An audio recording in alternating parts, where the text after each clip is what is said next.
Ашыралы Айталиев 1927 жылы 8 мартта Чүй облусунун Ысык-Ата районундагы Жетиген айылда жарык дүйнөгө келген.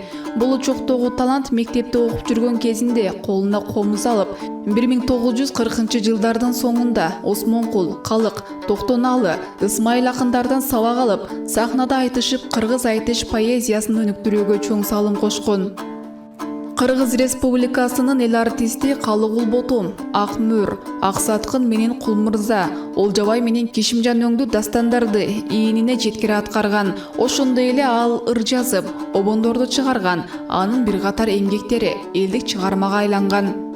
Акындын обонго салып жылкычынын ыры, нарындан жазган салам кат, жолугабыз аз күндө, түшүнсөң булу суратпай, сагыну, акшы угум сыяктуу бир нече эмгеги элдик чыгармага айланган.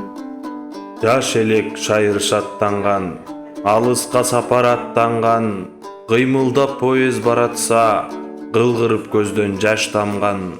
Жөнөдүм нарын калаага, ынагым сенсин садага, жүзүмдөй бушкан мөлтүрөп, жүзүңдөн жаным садага. Бир букет гүлдү сунаарда, күйүттүү күнгө капталгам, саламат баргын агай деп, узатып калдың вокзалдан. Ойлосом болот көңүл шат, жолуксак деймин кайра бат, театр ачып жатканда, нарындан жазган салам кат.